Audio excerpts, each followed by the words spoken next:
Halo semua, perkenalkan kami dari kelompok 6 ingin mempresentasikan tentang konsep probabilitas.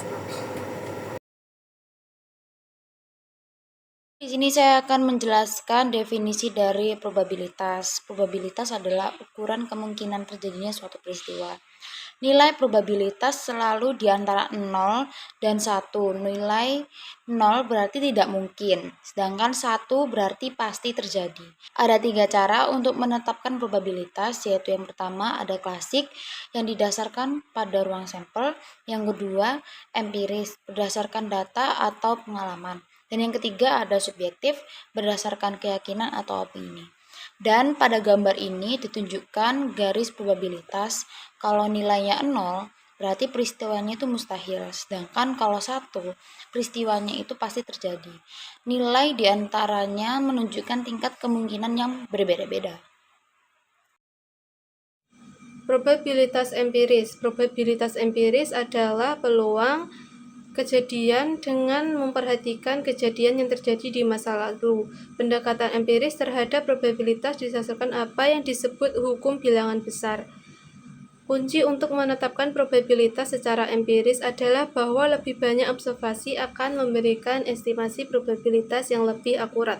Hukum angka besar, setelah melakukan sejumlah percobaan, probabilitas empiris suatu kejadian akan mendekati probabilitas sebenarnya. Hukum bilangan besar.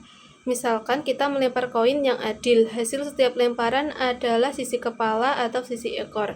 Jika kita melempar koin berkali-kali, probabilitas munculnya sisi kepala akan lebih tinggi. Contohnya kita melempar sebanyak 1, 10, 50, 100, dan seterusnya, maka frekuensi relatif kepalanya juga akan semakin tinggi. Probabilitas empiris contohnya, pada tanggal 1 Februari 2003, pesawat ulang-alik Columbia meledak. Ini merupakan bencana kedua dalam 113 misi luar angkasa NASA. Berdasarkan informasi ini, kita bisa menghitung probabilitas nilai di masa mendatang dengan cara membagi jumlah penerbangan yang berhasil dengan jumlah total penerbangan, yaitu 111 dibagi dengan 113, dan hasilnya adalah 0,98. Berikutnya ada probabilitas subjektif. Probabilitas subjektif ini adalah terjadinya suatu peristiwa tertentu yang ditetapkan oleh seseorang individu berdasarkan informasi apa yang tersedia. Jika hanya ada sedikit atau tidak ada pengalaman masa lalu atau informasi yang dapat disajikan dalam suatu probabilitas, probabilitas tersebut dapat diperoleh secara subjektif. Contohnya adalah memperkirakan kemungkinan New England akan bermain di Super Bowl tahun depan, memperkirakan kemungkinan Anda akan menikah sebelum usia 30 tahun, dan memperkirakan kemungkinan defisit anggaran AS akan berkurang setengahnya dalam 10 tahun ke depan. Jadi, dapat disimpulkan bahwa probabilitas dibagi menjadi dua, yaitu subjektif dan objektif. Untuk objektif masih dibagi lagi menjadi dua, yaitu probabilitas klasik dan probabilitas empiris. Probabilitas klasik ini berdasarkan dengan kejadian masa lalu, sedangkan probabilitas empiris berdasarkan dengan frekuensi relatif, dan subjektif hanya berdasarkan dengan informasi yang tersedia.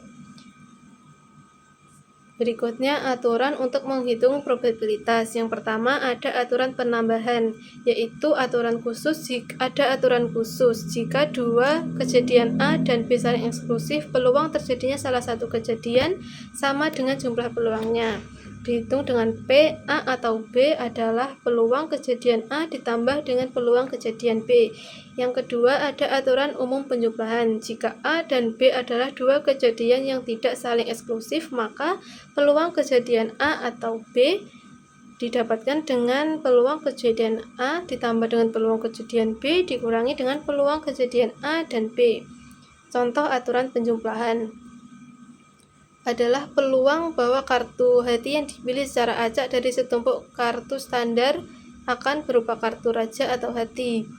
Untuk menghitung kartu raja adalah peluang kejadian A, yaitu 4 dibagi dengan 52, lalu untuk hati adalah 13 dibagi dengan 52. Untuk raja dan juga hati adalah 1/52. Menghitungnya dengan cara 4/52 ditambah 13/52 dikurangi 1/52. Hasilnya adalah 0,3077.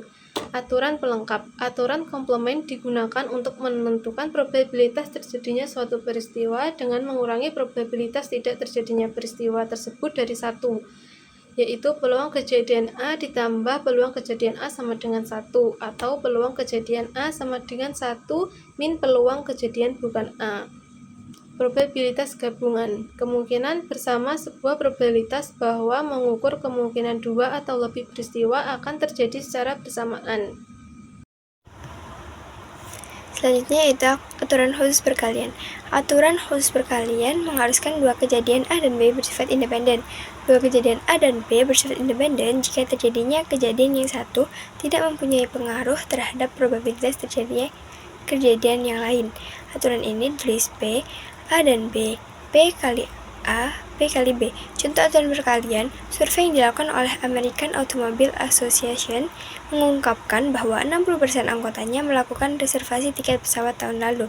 Dua anggota dipilih secara acak. Berapa probabilitas keduanya melakukan reservasi pesawat tahun lalu? Peluang anggota pertama melakukan reservasi maskapai penerbangan tahun lalu adalah 60, ditulis sebagai P kali R 60. Kemungkinan anggota kedua yang dipilih melakukan reservasi juga 0,60. Karena jumlah anggota AAA sangat besar, Anda dapat berasumsi bahwa R1 dan R2 bersifat independen. Probabilitas bersyarat. Probabilitas bersyarat adalah probabilitas terjadinya suatu peristiwa tertentu jika telah terjadi peristiwa lain. Probabilitas kejadian A jika kejadian B telah terjadi, dituliskan pada P, A, B. Aturan umum perkalian digunakan untuk menentukan probabilitas gabungan terjadinya dua peristiwa. Gunakan aturan umum perkalian untuk menemukan probabilitas gabungan dua kejadian jika kedua kejadian tersebut tidak independen. Dinyatakan bahwa untuk dua kejadian A dan B, probabilitas gabungan bahwa kedua kejadian tersebut akan terjadi ditemukan dengan mengalihkan probabilitas bahwa kejadian A akan terjadi dengan probabilitas bersyarat terjadinya kejadian B jika A telah terjadi. Aturan perkalian umum contohnya, seorang pegolf memiliki 12 kaos golf di lemarinya. Misalkan 9 kaos tersebut berwarna putih dan sisanya biru. Ia berpakaian dalam gelap, jadi ia hanya mengambil satu kaos dan memakainya. Ia bermain golf 2 hari berturut-turut dan tidak mencuci pakaian. Kemungkinan kedua kemeja yang dipilih berwarna putih, yaitu aturan perkalian umum contohnya, kejadian di mana kemeja pertama yang dipilih berwarna putih adalah W1.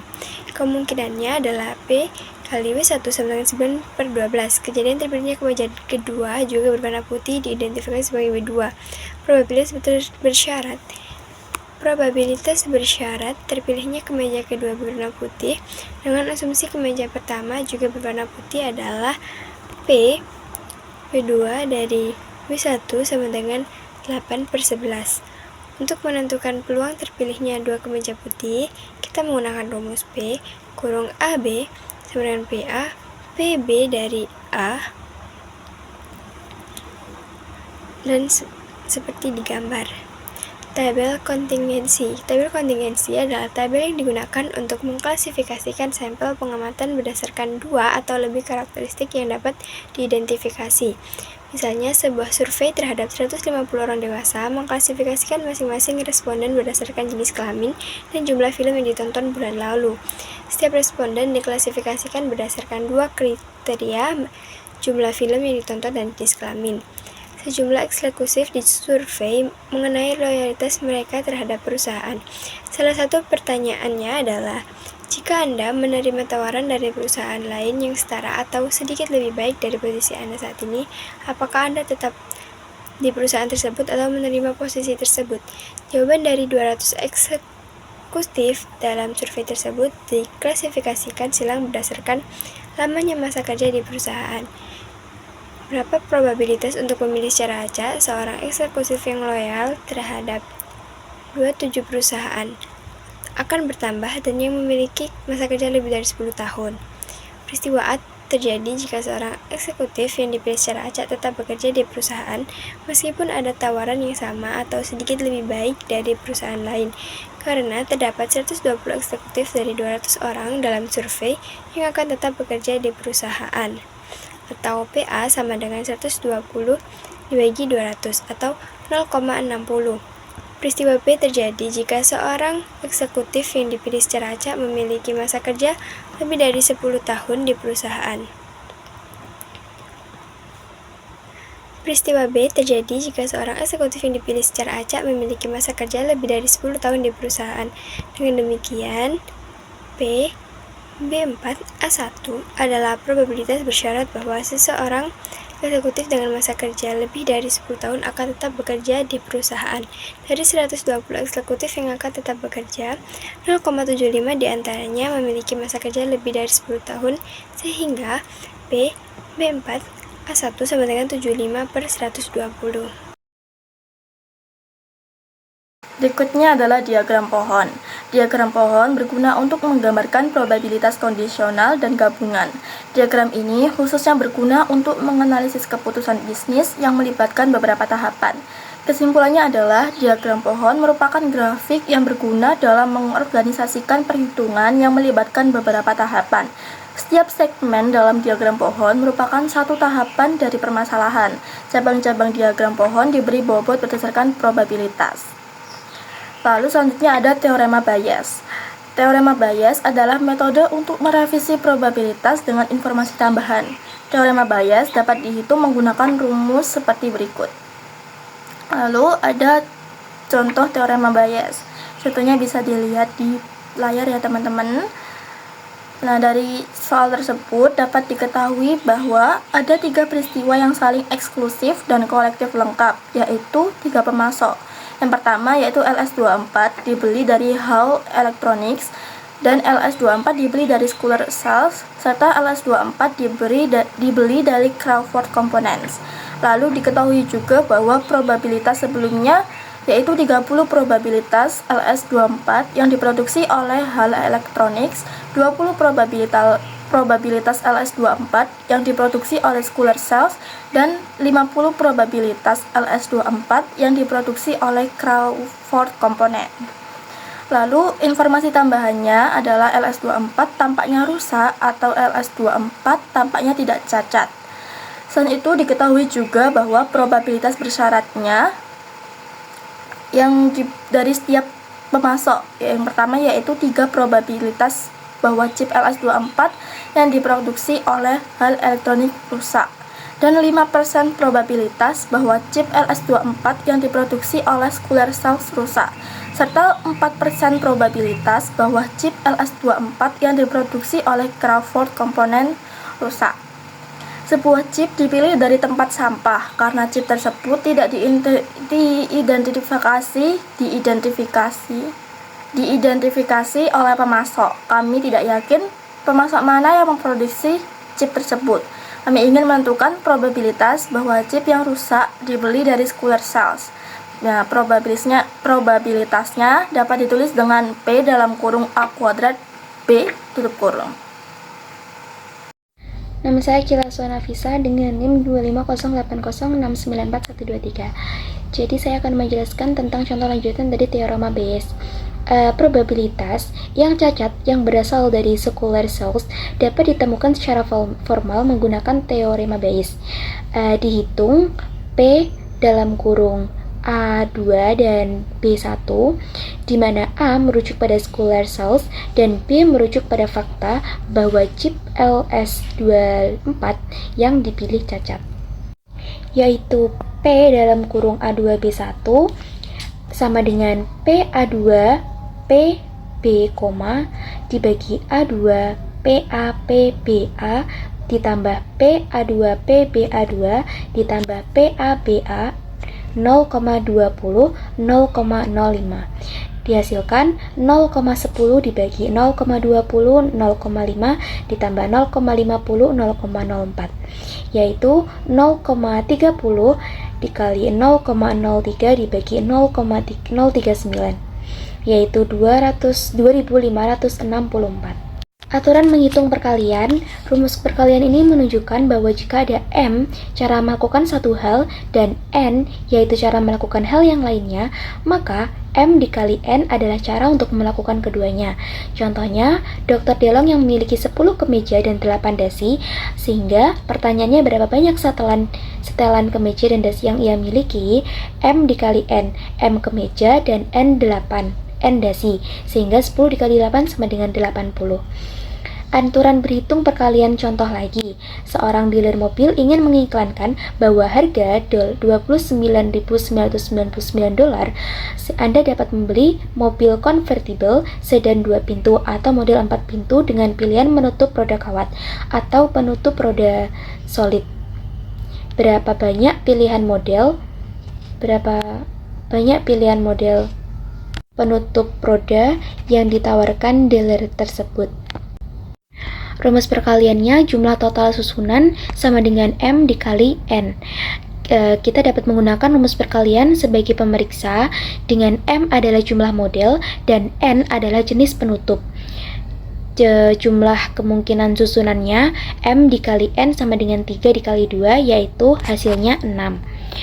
Kemudian ada aturan perhitungan permutasi. Nah, permutasi ini adalah setiap susunan R, objek yang dipilih, dan N objek yang mungkin. Untuk susunan penting dalam permutasi, yaitu N PR sama dengan N faktorial dibagi dalam kurung N dikurangi R faktorial. N adalah jumlah total objek dan R adalah jumlah objek yang dipilih. Selanjutnya ada menghitung untuk kombinasi. Kombinasi sendiri adalah banyaknya cara memilih R objek dari sekelompok N objek tanpa memperhatikan urutan. NCR sama dengan N faktorial dibagi R faktorial dalam kurung N dikurangi R faktorial. N adalah jumlah total objek dan R adalah jumlah objek yang dipilih. Contoh kombinasi. Tim basket SMA Carolina Forest beranggotakan 12 pemain. Pelatih Thompson harus memilih 5 pemain dari 12 pemain untuk masuk ke dalam susunan pemain inti. Ada berapa kelompok pemain yang mungkin? 12 C5, sehingga sama dengan ada 12 faktorial 12 pemain tadi. Kemudian pelatih Thompson harus memilih 5 pemain, sehingga 5 faktorial dikurangi dalam kurung 12 faktorial 12 dikurangi 5 faktorial sama dengan 792. Kemudian ada contoh permutasi, yaitu misalnya selain memilih grup, ia juga harus memberi peringkat setiap pemain dalam susunan pemain awal tersebut berdasarkan kemampuan mereka. Ada 12 P5 sama dengan 12 faktorial P dibagi 12 dikurangi 5 faktorial sama dengan 95,040. Sekian dari kelompok kami. Mohon maaf bila ada salah kata. Wassalamualaikum warahmatullahi wabarakatuh.